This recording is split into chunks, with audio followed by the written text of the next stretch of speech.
bueno. Bueno, qué lujo nos damos aquí en el estudio de Radio Mitre. Está con nosotros Eduardo Sacheri, que es un gran escritor, guionista, profesor de historia. En Twitter se presenta así: escritor, profesor de historia, un trasnochado que cree en los valores republicanos, las instituciones, la ley y cosas así.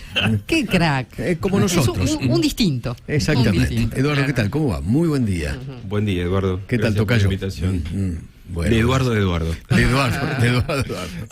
El nuevo libro, de historia es. De historia, una aventura distinta para mí, porque después de muchos años de escribir ficción, viste, cuentos, novelas, guiones de cine, le doy lugar a mi otra profesión, que en realidad es la más antigua, pero yo en la facultad estudié licenciatura en historia. Y di muchos años clase en la universidad y en secundarios, de hecho sigo dando clase en secundario. Pero dije, bueno, incursionemos un poco en hablar de historia con la sociedad en general. Así medio ampuloso suena, pero esa es un poco la voluntad. Los días de la revolución, ese es el título del libro. Sí, se llama Los días de la revolución porque abarca el periodo revolucionario, precisamente, cuando se derrumba el virreinato de 1806, que son las invasiones inglesas, hasta 1820, cuando se cae todo, todo, absolutamente todo. La idea eventualmente es seguir avanzando por el siglo XIX con algún otro libro. Veremos cómo le va a este. ¿Y por qué te pusiste a escribir un libro de historia? Porque vos venís de, qué sé yo, algunas cosas, ¿no? Metegol, ¿no? El secreto de sus ojos, guiones de grandes películas y grandes cuentos y otros libros, ¿no? Mira, a mí me parece que en los últimos años, te diría en las últimas, no sé, 3 décadas, en las universidades argentinas se ha laburado muy bien en historia. Viste, preguntas nuevas, aproximaciones más complejas, se abandonaron como viejos esquemas muy arcaicos. Pero cuando te fijas un poco qué discute la sociedad sobre historia o a partir de qué categoría, vos decís, ¿por qué atrasamos tanto? Entonces uno como profe intenta hacer como esa traducción, viste, de lo complejo de la universidad con llevarlo al alcance de gente que no es especialista. Entonces, si yo puedo hacer eso con, no sé, 80 chicos cada año, bueno, si uno publica un libro y al libro le va más o menos bien, es mucho mayor el número de personas que pueden acercarse a ese conocimiento y creo que está bueno. ¿Vos sos profe en el secundario? Exacto, durante muchos años. ¿Chicos de qué edad? Chicos de 16, o sea, de 5º año de provincia de Buenos Aires. ¿En cómo te llevas con el idioma inclusivo? Mira, la verdad no me gusta demasiado. Viste, son esas cosas. Yo me puedo sentir de acuerdo en un montón de reivindicaciones del feminismo y de una mirada diversa. Ahora, no me parece que meternos con el lenguaje sea un camino demasiado fecundo. Al contrario, me parece que confunde, me parece que irrita un poco esta demanda que algunos te formulan de, no hablas en inclusivo, debe ser un machirulo. No, pará. O sea, no tiene nada, digamos, juzgame por mis acciones, no por si digo todos, soy un machirulo, un machista recalcitrante. Y aparentemente si digo todes, mirá qué amplitud de criterio. No, juzgame amplitud de criterio por las cosas que digo, porque además, en definitiva, en los últimos años avanzamos un montón en charlar un montón de cosas, obvio, usando el mismo español que lleva 1000 años evolucionando sin que venga nadie con el dedito alzado a decirte cómo lo tenés que usar. En general, me parece que cuando te indican cómo tenés que hablar, se están metiendo, quien sea, desde la perspectiva que sea, tenga que ver con el género, tenga que ver con la política, tenga que ver con lo que tenga, me parece que se están metiendo en un área donde lo mejor es la libertad, que es justamente el lenguaje tiene que ser un ámbito de libertad, porque cuanto más podés hablar, más podés pensar. Sí. ¿Querías preguntar algo, Mari? No, totalmente de acuerdo eso, que el lenguaje tiene que ver con la expresión de las ideas y con la libertad, definitivamente, con lo cual tiene que ser absolutamente libre. Ahora, también está muy ligado a la grieta esto del lenguaje inclusivo, ¿no? Y a la ideología, ¿no te parece? Mira, lamentablemente a veces pasa que algunas reivindicaciones que están sueltas en la sociedad, cuando digo sueltas, digo que, bueno, se las apropian unos, se las apropian otros, si desde algún sector político se las pretenden apropiar en exclusividad. Y esas reivindicaciones se dejan cooptar, tomar, quedan innecesariamente de un lado o el otro. Me parece que no está bueno en general, porque si vos partidizás reivindicaciones que pueden ser de todos, después terminan hundidas en la tacañería de la discusión política, cuando en definitiva podemos estar de acuerdo por encima de eso. Eduardo, ¿te gusta más dar clases en el secundario o en la universidad? Mira, a lo mejor lo que tenía la universidad los muchos años que di es que uno puede ser, suponete, como elevar un poco más el nivel, las preguntas, la reflexión que haces. Ahora, al mismo tiempo me da la sensación de que el secundario, para muchos, es la última gran ocasión de aprender cosas. Claro. Porque van a hacer otra cosa de sus vidas que no necesariamente será seguir estudiando. Claro.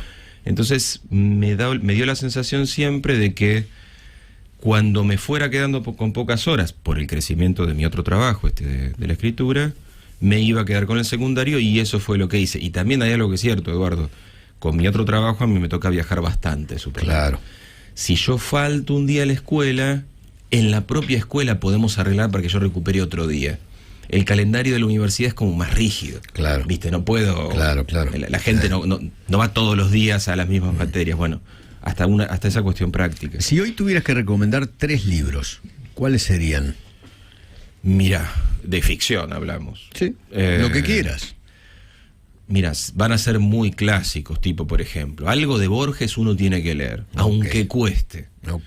No sé, El Aleph, por ejemplo. Es un libro de cuentos. Alguno te va a gustar más, alguno te va a gustar menos, alguno vas a sentir que lo entendés más o menos, no importa, léelo igual. Y hablando de cuentos, otro que para mí es central es Cortázar. Bestiario, por ejemplo, que es uno de sus, no sé, tiene Casa Tomada, Carta a una señorita en París, algunos cuentos excepcionales de Cortázar. Una novela más actual, porque cité dos de cuentos y de unos cuantos años. Hay una colombiana que a mí me gusta mucho cómo escribe, que se llama Laura Restrepo. Tiene una novela que se llama Delirio, que es una aproximación hermosa y trágica al apogeo del cartel de Pablo Escobar. La vida imagínate, la vida cotidiana en una ciudad colombiana bajo ese régimen cuasi político, cuasi estatal de los narcos. Cuando hiciste El secreto de tus ojos, ¿no?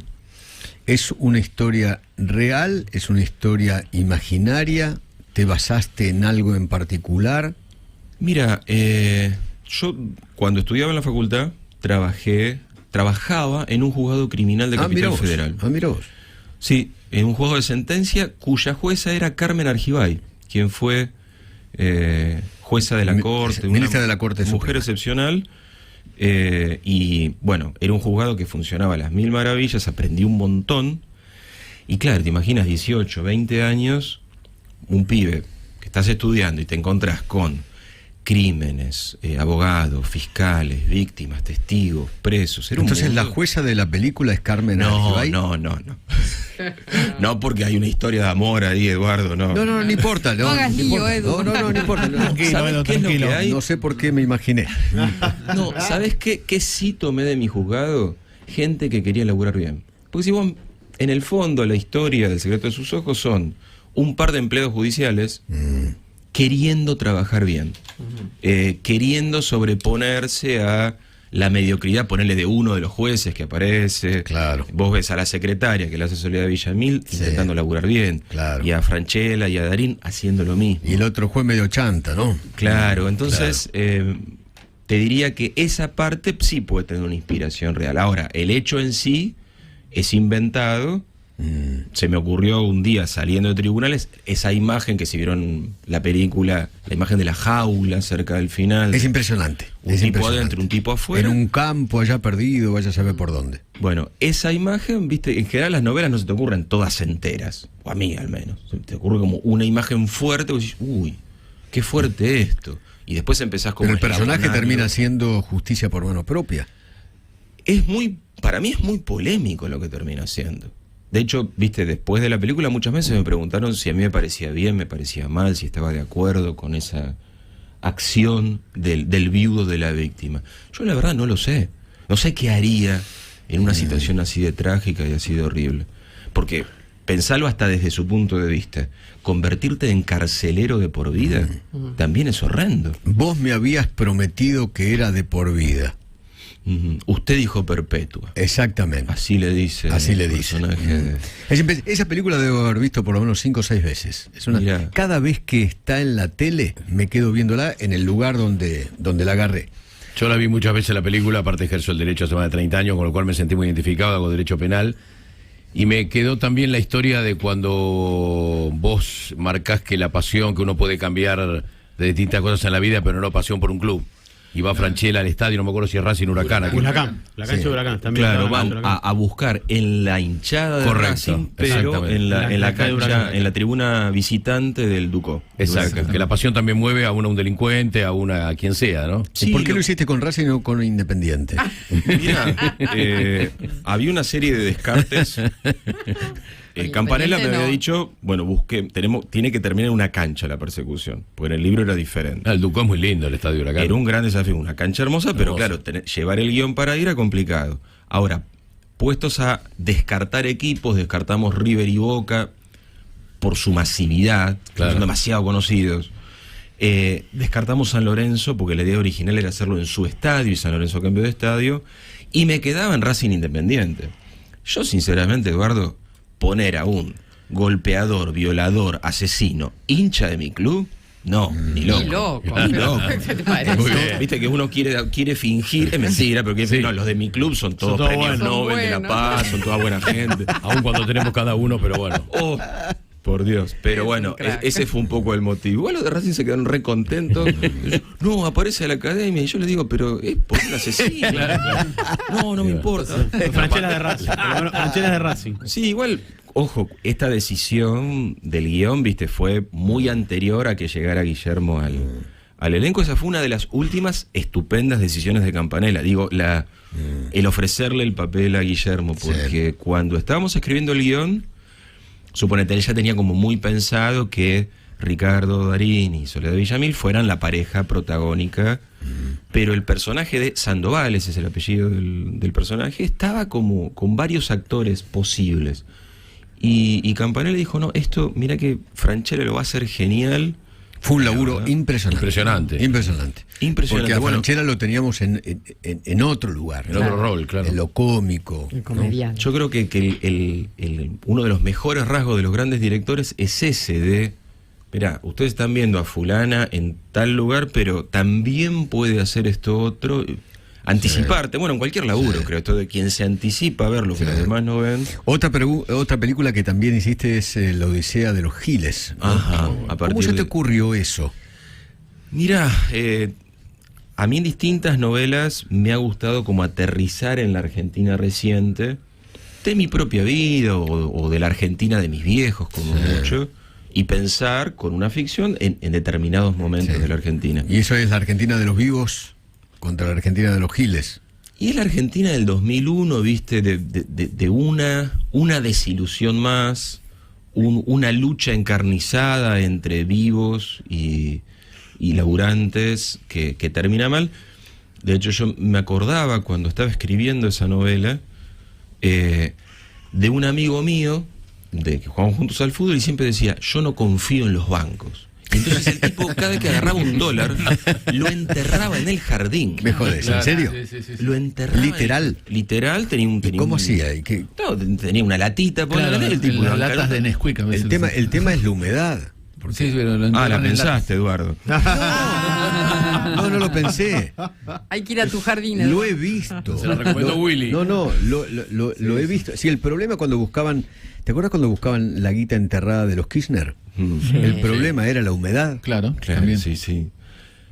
Bueno, mira, cuando fue el 2001, este amigo nuestro, después de la devaluación posterior, se compró una casa con los dólares que tenía, y nosotros, viste que nos habíamos reído 5 años de él, y mira, hizo fulano se compró la casa. Mira el vivo. ¿Qué ojo, y lo hizo sin perjudicar a nadie de última, sino Claro. él sin perjudicar a nadie. Pero viste que en aquel momento del 2001 estaba esto de el que se enteró 3 días antes la hizo. Sacó la guita. El Claro. famoso la hizo. Sí. Que es algo terrible para una sociedad esto de sentirte Sí.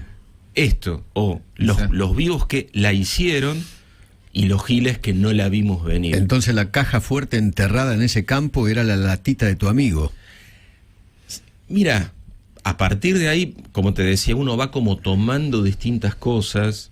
Recuerdo unos años después, ¿te acuerdas? El gran conflicto de la 125. Sí. Los kirchneristas solían usar esta imagen de la tienen enterrada, Sí, claro. la entierran. Más allá de, digamos, de la pelea política, a mí me quedó como imagen, che, qué fuerte esto de Enterrar la guita. armar una Claro. bóveda bajo tierra y enterrar guita. Claro. Como imagen, insisto, más allá Sí. de la... Y entonces, bueno, viste, va sumando 1 más 1 y me acordaba de mi propia experiencia en el 2001. O sea, es que mi mujer, algo, viste esa gente que nunca gana nada, yo nunca me gané nada en un sorteo. Mi mujer se ganó Somos 0 dos. kilómetros. ¿En serio? Del 2001. ¿Qué hicimos con la guita? La metimos en el banco en septiembre de 2001. No Te puedo cagaron creer. toda Unos la genios, guita. unos genios. Unos visionarios. Sobre todo fui yo. Le dije, no, Gaby, pongamos la guita en el banco. Con la idea de después hagamos una reforma en casa o lo que sea. Yo me acuerdo, claro, en esa época laburaba como docente todo el día, cobraba en patacones en la provincia de ¿Te Buenos acuerdas de los Aires. patacones? Mamma mía. Recuerden los famosos patacones. Pero claro. ojo que los patacones era 1-1 con el dólar, ¿eh? Era estupendo. Era genial. Era mucho mejor que los Lecop, No, tremendo. mucho mejor que los quebrachos. Recordemos, deprimámonos. No, mucho mejor que los Boconcha, Bogarcha. de los Bogarcha también. Los bonos Chaco. chaqueños. Son los del Chaco. Chaco. No te se rías. rías. No te Son rías. bonos Los chaqueños. bonos Bono chaqueños de de esa época. consolidación de Chaco y bono de garantía de Chaco. ¿Ves? No los conocías los Boconcha. No, es un poco fuerte. Podés pero armar está otra bien. novela con eso. ¿Sabés quién era el ministro de Economía del Chaco? Del Orto. No te puedo creer. ¿En serio? ¿En serio? Con Ya apóstrofe. tenés otro Del... guión. Pero nadie me lo va a creer. Decí que te Si llevaste junto de todo acá las esto, nadie me lo va a ideas. creer. Parece un Sí. chiste. Bueno, tantas cosas, ¿no? Y recuerdo ese verano, teníamos una pelopincho, ¿viste? Tenía mi hija de 1 año, sentadita en la pelopincho, con el agua a penitas, y yo tirándole agua en la cabeza a mi hija, ¿viste? Con una cacerolita y pensar, ¿cómo voy a hacer para criar a mis pibes? ¿Cómo voy a hacer cobrando en patacones, Claro. con la guita metida dentro del banco? Bueno, esa desesperación, si querés, también es un ingrediente de la Odisea de los Giles. Claro. Como el ingrediente emocional que vos le pones, porque claro, yo lo escribí 15 años después, cuando mi situación personal era mucho más tranquila. Vos sabés una cosa, amigos míos que han visto la película, todos se han sentido identificados de alguna manera en algún momento de la película. Era muy impresionante. Quedó, bueno, lo que tiene el cine, antes hablamos del Secreto, ahora hablamos de la Odisea, lo que tiene el cine, la buena suerte que tuve yo es que realmente una película es como una gran empresa en el sentido que se necesita mucha gente muy piola. Cuando vos lográs un director de primer nivel, Campanella. es como una Goldstein, locomotora, claro, ¿viste? Bueno, exacto. él va a Campanella, van grandes actores, van Claro, grandes productores, claro. van grandes técnicos y quedan unas películas. ¿Y qué puede salir bueno. mal? con claro, eso? tal cual. Es cierto que a veces puede fallar, pero la verdad que es mucho más difícil, suponete, si a vos no te conoce mucha gente, hay poca plata para la producción. O sea, fueron unas películas excelentes, pero es como una selección de los mejores de cada cosa. Lo mismo Metegol. Metegol también es un clásico. Metegol quedó, bueno, Metegol fue más difícil, más costosa que cualquiera de estas que estamos diciendo, porque hacer animación Claro. en Argentina, tratando, viste, de que sostener los estándares a los que vos estás acostumbrado de ver, ponerle de Pixar. Claro, de Nemo, buscando a Nemo. Claro, tenés que, bueno, fue costosísimo.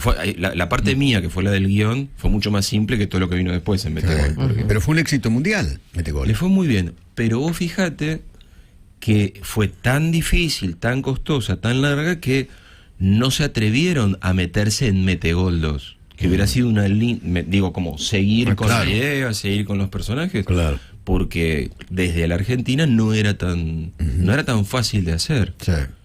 Precisamente. Eduardo, la verdad, un gusto conocerte. Bueno, lo mismo para mí. Un gusto ver el estudio desde el que transmiten, porque ahora le puedo poner imágenes. Mira todo lo que te llevas de acá. Tu libro, entonces, recordemos el último libro, Los días de la revolución. Exactamente, de historia. Yo aviso, viste, para que no se ensarte nadie buscando novelas. Digo, no, este es de historia. Gracias por venir, Al contrario. Casi 9:30.